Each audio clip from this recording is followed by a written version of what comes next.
Sistem pemerintahan Indonesia. Struktur ketenagaraannya. Assalamualaikum warahmatullahi wabarakatuh.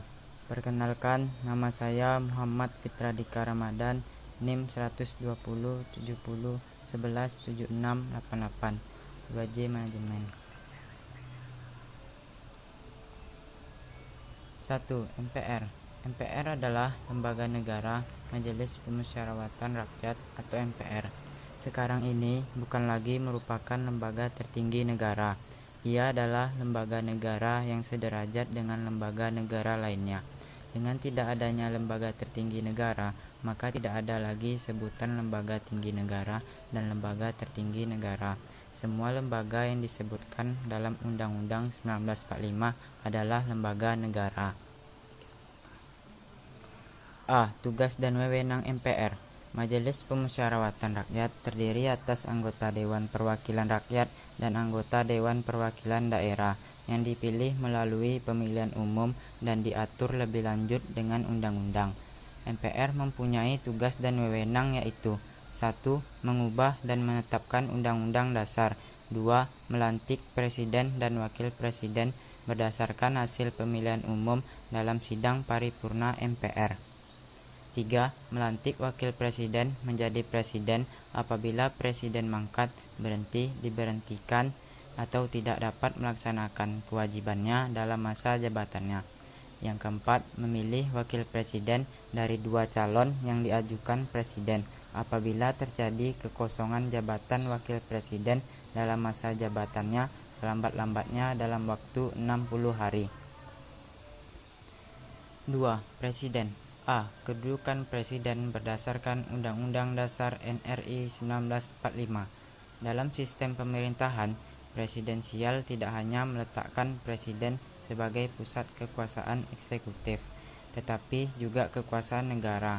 Artinya, Presiden tidak hanya sebagai kepala pemerintahan, tetapi juga sebagai kepala negara. Kedudukan Presiden dalam sistem pemerintahan presidensial berdasarkan Undang-Undang NRI tahun 1945 tidak dipisahkan sebagai kepala negara sekaligus kepala pemerintahan dalam artian kedudukan sebagai kepala negara sekaligus kepala pemerintahan melekat di satu tangan oleh presiden.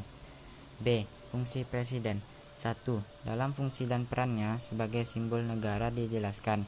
Presiden memberi gelar, tanda jasa, dan lain-lain tanda kehormatan yang diatur dengan undang-undang atau pasal 15 Undang-Undang 1945.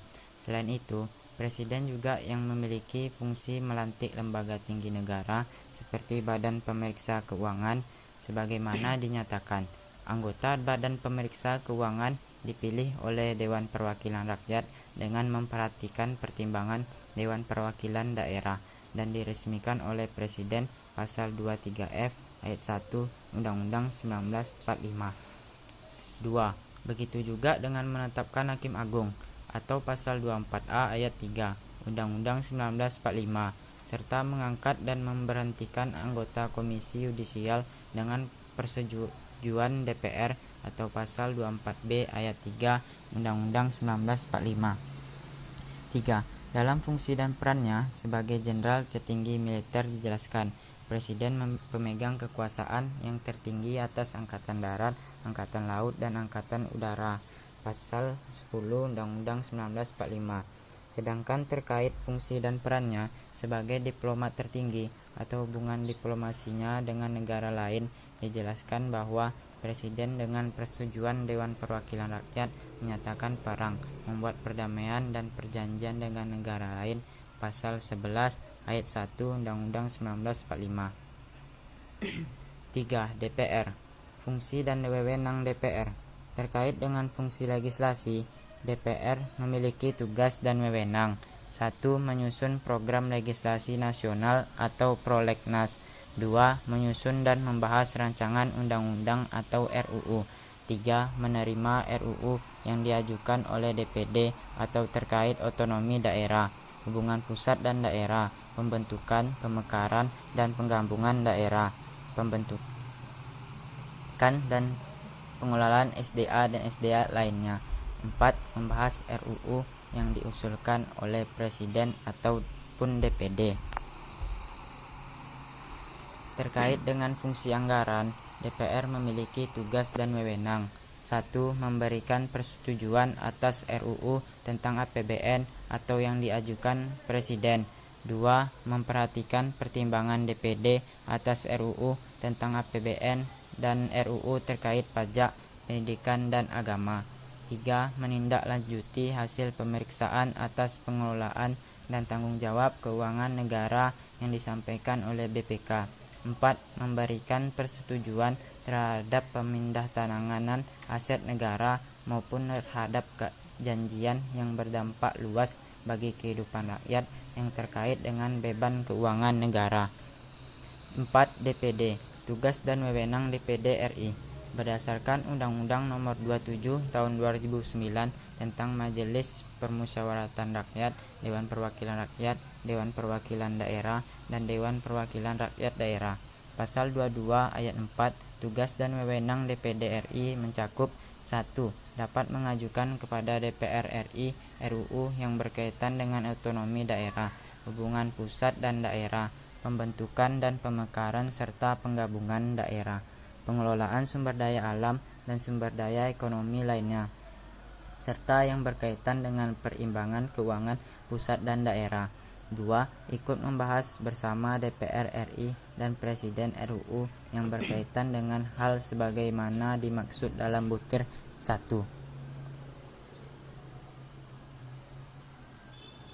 5. BPK. A. Tugasnya. BPK bertugas memeriksa pengelolaan dan tanggung jawab keuangan negara yang dilakukan oleh pemerintah pusat, pemerintah daerah, lembaga negara lainnya, Bank Indonesia, bank usaha milik negara, badan layanan umum, badan usaha milik daerah, dan lembaga atau badan lain yang mengelola keuangan negara. B. Wewenangnya. Dalam melaksanakan tugasnya, BPK berwenang 1. Menentukan objek pemeriksaan, merencanakan dan melaksanakan pemeriksaan, menentukan waktu dan metode pemeriksaan serta menyusun dan menyajikan laporan pemeriksaan. 2. Meminta keterangan dan atau dokumen yang wajib diberikan oleh setiap orang, unit organisasi pemerintah pusat, pemerintah daerah, lembaga negara lainnya. 3. Melakukan pemeriksaan di tempat penyimpanan uang dan barang milik negara, di tempat pelaksanaan kegiatan, pembukuan dan tata usaha keuangan negara.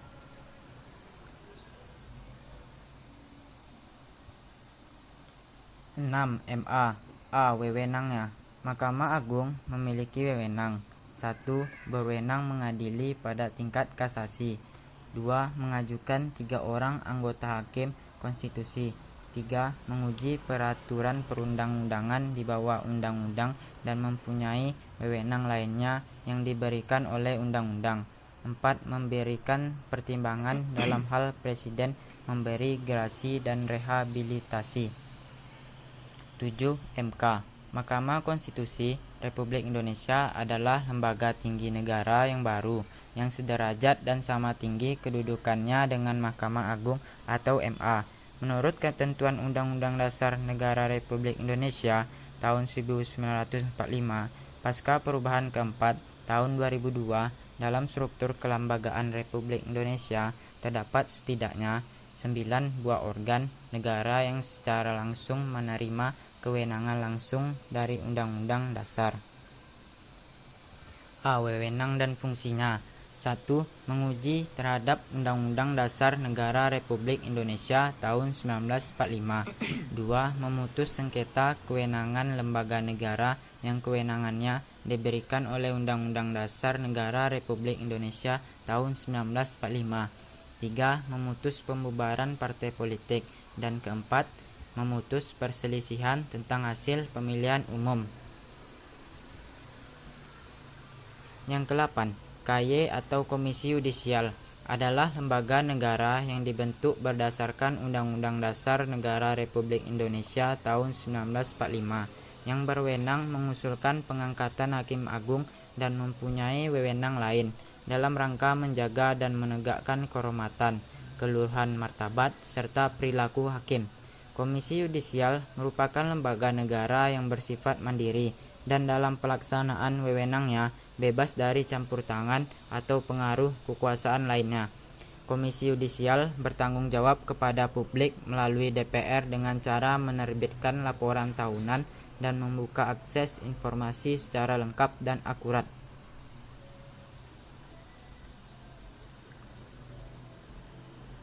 A. Wewenangnya. Sesuai pasal 13 Undang-Undang Nomor 18 Tahun 2011 tentang perubahan atas Undang-Undang Nomor 22 Tahun 2004 tentang Komisi Yudisial. Komisi Yudisial mempunyai wewenang sebagai berikut. 1. Mengusulkan pengangkatan Hakim Agung dan Hakim ad hoc di Mahkamah Agung kepada DPR untuk mendapatkan persetujuan. 2. Menjaga dan menegakkan kehormatan, keluhuran martabat, serta perilaku hakim. 3. Menetapkan kode etik dan atau pedoman perilaku hakim atau KEPPH bersama dengan Mahkamah Agung. B. Tugasnya. Berdasarkan pasal 14 Undang-Undang Nomor 18 Tahun 2011 dalam melaksanakan wewenang sebagaimana dimaksud dalam pasal 13 huruf A, yaitu mengusulkan pengangkatan Hakim Agung dan Hakim ad hoc di Mahkamah Agung kepada DPR untuk mendapatkan persetujuan, maka Komisi Yudisial mempunyai tugas sebagai berikut. 1. Melakukan pendaftaran calon Hakim Agung.